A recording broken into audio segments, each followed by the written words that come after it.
Tribalism is so bad because hata leo mukichagua Maraga, mseme sisi tutachagua Maraga, former CJ. Akichaguliwa leo na apishwe Kasarani, kesho anafaa kuchagua baraza la mawaziri, hawezi. Kwa sababu wale mawaziri lazima wapitishwe na bunge. Na vyama ambavyo viko nchini Kenya ambavyo viko na wabunge ni vyama vya ukabila. Sasa yule Ruto ambaye mtakuwa mmemshinda kwa uchaguzi atakuwa na wabunge 130.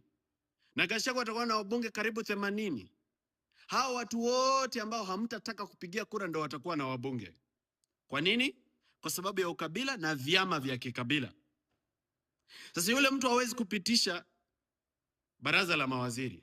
Lazima aende tena ashauriane na wale ambao aliwashinda ambao ni wakabila na ambao ni wafisadi, kuwaomba tafadhali, naomba muongeleshe wabunge wenu wanipitishie mawaziri. Na wale watakataa, watasema mimi kama Ruto, kama unataka nikusaidie kupitisha baraza la mawaziri, niwekee Faruk Kibet ndiye waziri wa masuala ya ndani na usalama. Niwekee Faruk Kibet Ministry Interior.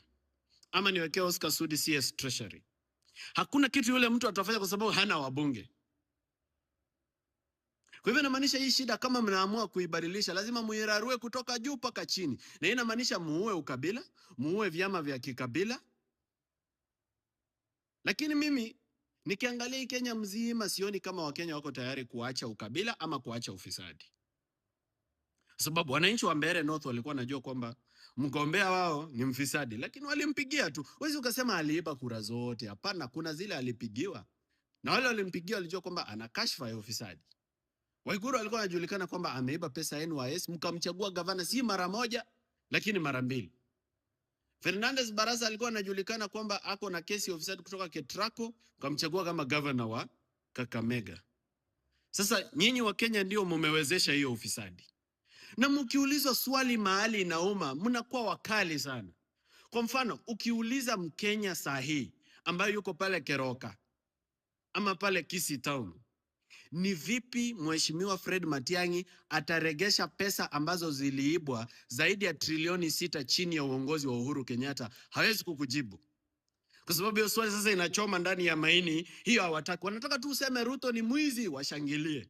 Lakini hawataki kuface the real problem. Hawezi akaregesha zile fedha kwa sababu yeye alikuwa waziri, tena alikuwa waziri mkuu.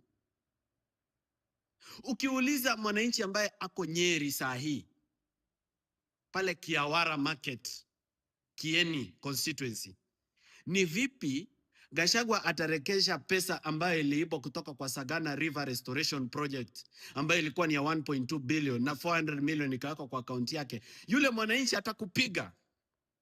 Anaweza akakuchomea hata gari ama akakuchomea nyumba. Kwa nini? Anafurahia useme Ruto ni mwizi, lakini si ati useme yule anayemshabikia anaweza kuwa ni mfisadi. Kwa hivyo we've become very dishonest.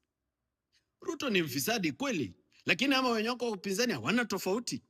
Kwa hivyo mkishtumu vijana na kusema kwamba vijana hawatokei kupiga kura, niambie, kijana atatokea kupiga kura kuchoose between mwizi na mwizi mwingine? Ama kati ya mtu ambaye amekaa siasa miaka 40 hajawahi kubadilisha kitu na mwingine ambaye amekaa miaka 5 hajawahi kubadilisha kitu?